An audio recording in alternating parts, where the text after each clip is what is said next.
Assalamualaikum warahmatullahi wabarakatuh. Jumpa lagi dengan saya di pertemuan yang ke-12, yaitu tentang perjuangan diplomasi dalam mempertahankan kemerdekaan Republik Indonesia. Ya.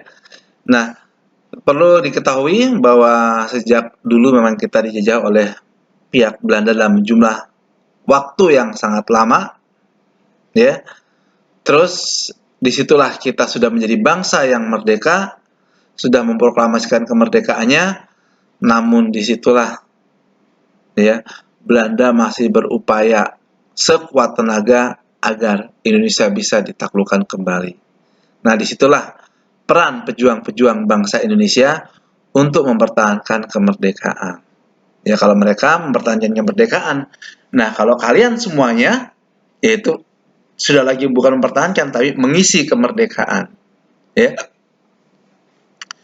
Baiklah anak-anak semuanya, tentunya kalian terlebih dahulu sebelum melaksanakan pembelajaran berdoa terlebih dahulu sesuai dengan keyakinannya masing-masing, ya. Supaya ilmunya nanti bermanfaat dan bekal di kemudian hari lebih baik lagi tentang ilmu yang kalian dapatkan. Berdoa mulai. Selesai. Baiklah anak-anak semuanya, kita masukin kepada materi yang pertama dalam perjuangan mempertahankan kemerdekaan, yaitu yang pertama diadakannya yang namanya Perundingan Linggarjati. Ya, kita sudah memproklamasikan kemerdekaan, kita sudah menjadi bangsa yang merdeka, namun ternyata Belanda masih belum mau meninggalkan Indonesia, sudah merasakan enak, sudah merasakan nyaman tinggal di Indonesia selama 350 tahun. Anak cucunya, keturunannya sudah berapa tahun ingin menjadikan Indonesia menjadi negara jajahan Belanda. Akhirnya karena kita masih ingin jadi bangsa yang merdeka, akhirnya kita mengadakan berundingan dengan Belanda, ya. Pada waktu itu Belanda dipimpin oleh Saher Merhom, sedangkan Indonesia dipimpin oleh Sultan Syahrir, ya. Linggarjati itu diambil dari nama daerah di daerah Kuningan, ya. Daerah Kuningan itu adalah daerah Linggarjati dan disitulah mereka mengadakan perundingan. Sekarang tempatnya dijadikan sebagai museum, ya. Apabila anak-anak ingin datang ke daerah Linggarjati, di situ ada museum tempat diadakannya perundingan Linggarjati. Nah, dalam perundingan Linggarjati tersebut isinya bahwa Belanda mengakui kedaulatan RI secara de facto. Tadi sudah dibahas juga sebelumnya, ya. Jawa, Madura, dan Sumatera. Hanya 3 wilayah saja. Faktanya Indonesia itu hanya Jawa, Madura, dan Sumatera. Selebihnya itu akan menjadi bagian daripada jajahan Belanda. RI dan Belanda akan bekerja sama dalam pembentukan negara RIS, Republik Indonesia Serikat. Dan RI bagian daripada RIS. Masih di bawah Belanda juga ini perjanjian tersebut. Kemudian apa? RIS dan Belanda bersatu menjadi Uni Indonesia Belanda, pokoknya dengan aturan Belanda sendirilah itu, ya, dengan Ratu Belanda sebagai ketuanya. Berarti kita masih di bawah bayang-bayang negara Belanda.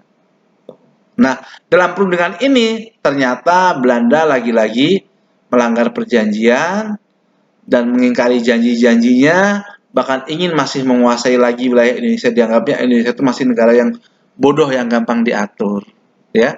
Setelah kita merdeka, kita sudah ada persatuan yang sangat kuat, tidak lagi bisa dibodohin oleh bangsa manapun, ya.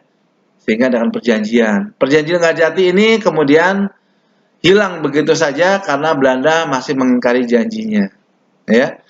Tidak sesuai dengan ketepatan janjinya dalam perjanjian tersebut.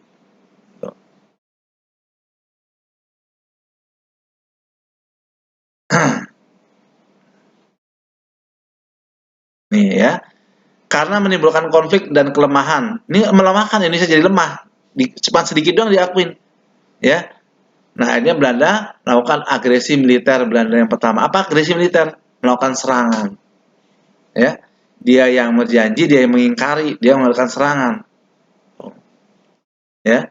Agresi militer Belanda yang pertama, karena dia ada 2 kali agresi, ya. 21 Juli sampai dengan 4 Agustus 1947. Serangan itu dilakukan oleh Belanda yang diarahkan ke daerah Jawa dan Sumatera yang pada waktu itu dipimpin oleh perwira tinggi dari Belanda, Legend Simon M. Spoor. Nah, kemudian karena kita sudah jadi bangsa merdeka, Dewan Keamanan PBB mengeluarkan resolusi, Belanda, kamu kenapa sih ribut mulu dengan Indonesia gitu kan? Indonesia sudah jadi bangsa merdeka, kenapa kamu masih ikut campur? Ya. Nah, di sini PBB untuk menghentikan agar tidak ada lagi tembak-menembak di antara keduanya, supaya berhentilah, udah jangan perang, gitu ya. Nah, yang mengatur itu adalah Belanda apa namanya? Dewan Keamanan PBB agar tidak terjadi perang antara Indonesia dengan Belanda. Sekalipun kita sudah menyatakan kemerdekaannya, namun Belanda masih ingin menguasai wilayah Indonesia. Makanya dibentuklah yang namanya KTN, Komisi Tiga Negara, yang pada waktu itu dalam perjanjian tersebut, ya, supaya nggak terjadi tembak-menembak, tidak terjadi aksi militer, Indonesia diwakilkan oleh Australia, Belanda diwakilkan oleh Belgia, dan pihak Amerika Serikat sebagai penengahnya. Itu KTN, Komisi Tiga Negara. Ya. Dan akhirnya apa? Tetap saja yang namanya dia ingin menjadi penguasa, dia selalu mengingkari janjinya. Tuh. Persetujuan tinggal jati sudah diumumkan segala macam, ya. Tapi ternyata dia ingin menguasai lagi. Akhirnya diadakanlah perundingan yang kedua. Tuh, namanya perundingan Renville. Nah, perundingan Renville ini di nama Renville diambil dari nama kapal yang tempat untuk melakukan perundingan. Nah, pada waktu itu terjadi pada tanggal 17 Januari 1948 yang mana delegasi atau wakil Indonesia yaitu Mr. Amir Saripudin, sedangkan pihak Belanda dipimpin oleh R. Abdul Qadir Wiyoto Atmojo, yaitu apa? Dia adalah orang Indonesia yang memihak pada Belanda. Bisa dibayangkan, bangsa Indonesia berjuang mempertahankan kemerdekaan, namun ada juga orang-orang Indonesia justru membela Belanda. Sudah dijajah, dibelain. Makanya dia betah di Indonesia. Ya, banyak pengkhianat. Ya, sehingga kenapa kita 350 tahun dijajah oleh Belanda? Karena termasuk di dalamnya banyak pengkhianat bangsa yang justru mereka rela dijajah oleh bangsa lain. Nah, perundingan ini dimediasi oleh KTN, Komisi Tiga Negara yang tadi ya, yang dilakukan di kapal milik Amerika Serikat yang berlabuh di Teluk Jakarta. Nah, isi perjanjiannya supaya dihentikan tembak-menembak antara Indonesia dengan pihak Belanda. Penetapan garis status quo Renville atau batas antara daerah Indonesia, ya, dari agresi militer Belanda 1 dan RI yang diduduki oleh pihak Belanda. Kemudian dibentuk juga negara RIS oleh kedua belah pihak. Nah, ini semua perjanjian-perjanjian ini sudah menguntungkan pihak Belanda, namun Belanda selalu mengingkari. Ya. Tuh, perundingan Renville banyak merugikan rakyat Indonesia. Ini merugikan rakyat Indonesia. Akhirnya diadakan lagi perundingan yang berikutnya. Namun kita sebelum ke perundingan yang berikutnya, kita lihat di sini adalah kapal ini, USS Renville, tempat diadakan perundingan. Kapal Renville ya. Ini orang-orang zaman dulu, foto-fotonya. Nah, akhirnya apa? Setelah perundingan Renville, Belanda melakukan agresi lagi. Sudah Indonesia dirugikan, dia mengadakan perang mulu. Pokoknya bikin rusuh mulu tuh Belanda. Akhirnya Belanda melakukan agresi militer Belanda yang kedua, yaitu 19 Desember 1948 sampai 28 Januari 1949. Dalam agresi militer Belanda yang kedua, serangan dilakukan oleh Belanda yang diarahkan ke Pangkalan Udara Maguno, Yogyakarta, dan dilanjutkan ke ibu kota RI. Karena pada waktu itu ibu kota Indonesia ada di Yogyakarta, maka Yogyakarta dikuasai kembali oleh pihak Belanda dengan mengadakan serangan. Nah, dalam serangan tersebut, Belanda berhasil menangkap Soekarno yang diungsikan di daerah Prapat dekat Danau Toba, dan wakil presiden ditawan di Bangka. Kenapa mereka diungsikan?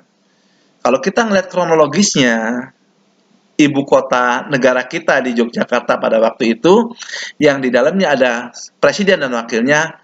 Presiden dan wakilnya kemudian diungsikan atau dibuang, dan disitulah Belanda menyatakan kepada dunia bahwa Belanda menjadi penguasa kembali negara Indonesia. Itu biadabnya negara Belanda ya. Terus akhirnya apa? Indonesia mengadakan yang namanya perang gerilya, yaitu perang melawan agresi militer Belanda secara diam-diam atau sembunyi-sembunyi. Apa itu perang gerilya? Tuh, perang yang tidak terikat secara resmi pada ketentuan perang. Kalau perang kan ketentuan harus membawa senjata, tembak-menembak langsung, berhadapan langsung. Di sini enggak. Waktunya enggak terikat, kapan saja bisa. Yang pada waktu itu perang gerilya dipimpin oleh Jenderal Sudirman. Nah, ciri-ciri perang gerilya seperti apa? Menghindari perang terbuka. Kalau ketika siang hari gitu kan, menyamar sebagai rakyat biasa, dia nggak mau menggunakan senjata perang, nggak mau tuh kayak yang petani biasa di sawah ke sawah, yang ngangon kebo gitu kan, yang berjualan di pasar jualan di pasar, namun sambil mencari informasi apa yang nanti malam akan dikerjakan. Nah terus ini apa yang keduanya ciri-cirinya? Menghantam musuh secara tiba-tiba, begitu malam hari melakukan serangan dadakan kepada pihak Belanda, karena dengan cara itu kita bisa menang. Kalau berhadapan langsung kita tentunya akan mengalami kekalahan karena senjata kita masih sangat terbatas. Nah nih, menghilang di tengah hutan dalam kegelapan malam, karena perang gerilya itu kebanyakan dilakukan pada malam hari, serangan dadakan malam hari. Kalau udah malam kan pasti mereka bingung mau nyari kemana, karena dia nggak menguasai medan, ya. Bagi Indonesia kan menguasai medannya, begitu serangan lari ke hutan, udah aman, nggak ada yang nyari lagi. Menyamar sebagai rakyat biasa. Tadi dikatakan kalau siang hari mereka yang petani ya tani, yang berdagang, tapi dia adalah tentara perang kita yang akan melawan perang gerilya pada pihak Belanda. Nah, disitulah Belanda bisa ditaklukkan. Nah, ini serangan umum ya. Ya, dari agresi militer Belanda yang kedua itu, TNI melakukan serangan dan menepis dunia internasional bahwa Indonesia sudah tidak ada. Yang tadinya pada saat Belanda menguasai Yogyakarta, ibu kota Indonesia pada waktu itu, Belanda menyatakan kepada dunia internasional bahwa Indonesia sudah tidak ada karena presiden dan wakilnya sudah tidak ada di ibu kota. Akhirnya apa? Indonesia mengadakan serangan ya atau perang gerilya, kemudian ada serangan umum 1 Maret. Puncaknya serangan pasukan TNI yang dilakukan pada tanggal malam 1 Maret nih ya. Nih, dikoordinator oleh banyak orang lah ya. Nah, dari serangan 1 Maret itu ya, serangan pada malam hari, kemudian apa yang diserang? Yaitu menyerang lagi, mengambil alih kembali ibu kota Indonesia yang ada di Jogja. Nah, dalam serangan tersebut Indonesia berhasil menguasai Yogyakarta, dan disitulah menyatakan kepada dunia bahwa Indonesia masih ada. Terus mendukung perjuangan diplomasi di forum PBB agar PBB membantu istilahnya ya untuk adanya forum diplomasi antara Indonesia, Belanda, dan PBB. Itu maunya Belanda apa? Kita udah merdeka, maksud kamu masih ingin jajah mulu gitu kan? Sehingga minta dukungan daripada PBB membantu untuk menyelesaikan masalah tersebut. Akhirnya apa? Mendorong terjadi perubahan sikap Amerika Serikat yang berbalik menekan Belanda. Yang tadinya Amerika itu istilahnya mendukung Belanda, tapi begitu perjuangan kita di malam 1 Maret tersebut, akhirnya Amerika berubah sikap. Dan sikapnya menekan Belanda agar melakukan perundingan lagi dengan Indonesia. Terus disitulah dalam serangan tersebut meninggikan moral rakyat TNI yang sedang bergerilya, sehingga dikatakan TNI berani melakukan serangan kembali dan menunjukkan bahwa kita masih ada. Dengan kemajuan yang tinggi, TNI itu dalam perang gerilya bisa menaklukkan Belanda, ya, mematahkan moral dan semangat pasukan Belanda. Akhirnya pasukan Belanda mengetahui bahwa ternyata Indonesia sudah menjadi negara yang hebat dalam perang tersebut, sekalipun perangnya perang gerilya. Kalau perang langsung ketentuan perang ya kita kalah, senjatanya kita nggak komplit. Sedangkan perang gerilya semau-maunya Indonesia kapan dia mau nyerang. Itulah menjadi ketakutan tentara Belanda dalam perang tersebut. Akhirnya diadakan lagi perundingan yang ketiga yaitu Rumroyen. Ya. Nah, Rumroyen diambil dari nama dua pemimpin yang pada waktu itu Indonesia dipimpin oleh Muhammad Rum dan Belanda dipimpin oleh Van Rooyen, maka disebut dengan perundingan Rumroyen. Kemudian delegasi Indonesia diperkuat oleh Muhammad Hatta dan Sultan Hamengkubuwono ke-9. Ya, walaupun ada diwakilkan oleh Muhammad Rum, namun dibantu juga oleh Muhammad Hatta dan Sultan Hamengkubuwono. Isi perjanjian Rumroyen yaitu mengeluarkan perintah kepada TNI untuk menghentikan perang gerilya. Jadi pihak Belanda agar menghentikan perang gerilya. Ya, suruh menghentikan tapi dia sendiri nggak benar gitu kan. Terus bekerja sama mengembalikan perdamaian, ketertiban dan keamanan. Ikut serta dalam KMB. Nah, dalam Rumroyen ini sudah agak mendingan, sudah banyak membantu Indonesia. Nanti suruh mengadakan yang namanya KMB, Konferensi Meja Bundar, mempercepat penyerahan kedaulatan secara daulat sepenuhnya kepada negara Indonesia dalam KMB tersebut.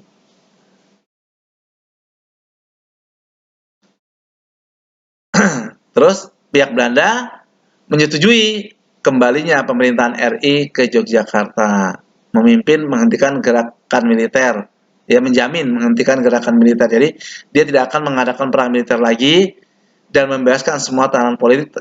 Siapa tahanan politik tersebut? Yaitu Muhammad Hatta dan Insinyur Soekarno yang waktu ditahan ya di dekat Danau Toba dan di daerah mana? Satu lagi. Tadi di mana tuh? Ah, kok jadi lupa. Di Bangka ya.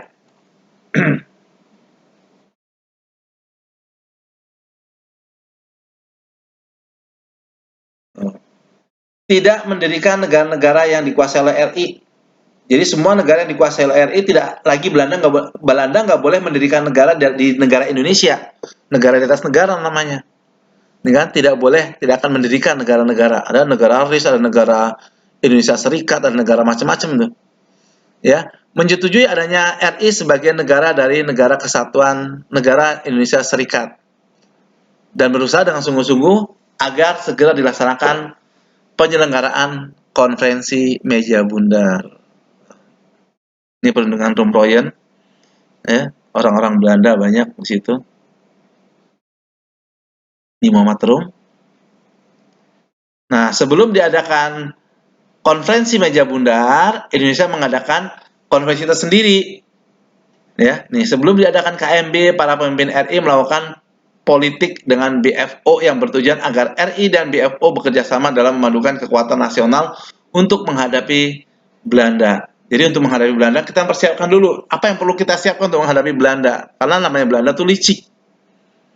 Hasil keputusan konferensi tersebut ya, Bijen Comes for Federal Overleg BFO atau pertemuan musyawarah federal.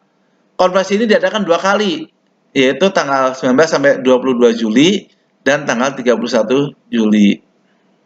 Nah, di situ BFO menyokong tuntutan RI atas penyerahan kedaulatan tanpa ikatan-ikatan politik maupun tanpa ikatan ekonomi agar segera diserahkan seluruh wilayah Indonesia. Namun, ya, apakah nantinya akan semua diserahkan ke Indonesia? Kita lihat nanti di konferensi meja bundar, ya. Langsung aja. Nah, inilah konferensi meja bundar. Ini konferensi yang terakhir antara Indonesia dengan Belanda. Dikasih KKMB karena bentuk meja adalah meja yang raksasa dan bundar. Nah, di Belanda dipimpin oleh Perdana Menteri Belanda yaitu Dr. Willem Drees. Delegasi Belanda dikutai oleh Mr. Van Marseven.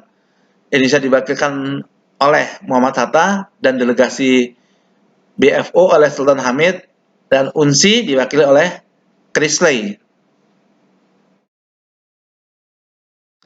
Nah, dalam konferensi meja bundar itu berlangsung sangat alot. Alot itu berarti sangat ya sulit ya, sulit untuk diputuskan karena ada dua masalah pokok yang sangat sulit untuk dipecahkan. Yaitu masalahnya apa? Indonesia menginginkan uni itu sifatnya sementara.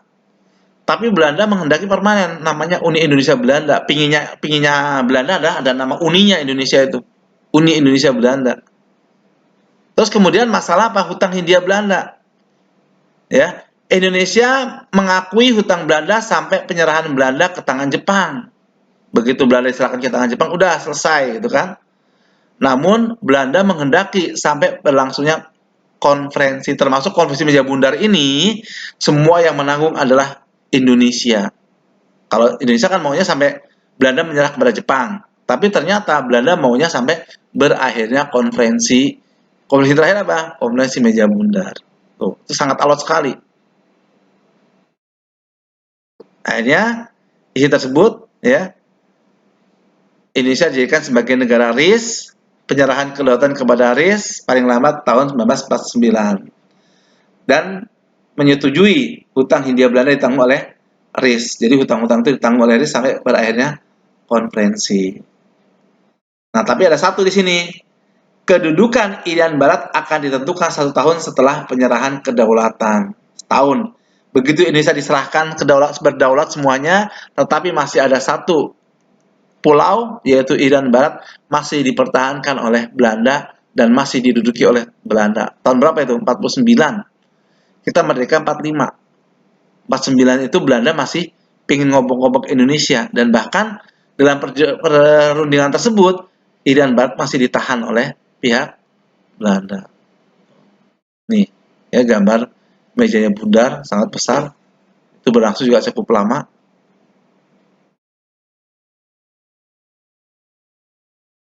Ya tadi ini ya bahwa KTN, Konferensi Tiga Negara, wakil-wakil orang-orang yang mewakili pada KTN tersebut. Ya baiklah anak semuanya. Demikianlah materi untuk pertemuan kali ini. Kita sampai ketemu lagi di materi yang berikutnya, yaitu nanti akan kita bahas lagi, yaitu materi-materi yang berikutnya. Baiklah anakku semuanya, kurang dan lebihnya terima kasih. Wassalamualaikum warahmatullahi wabarakatuh.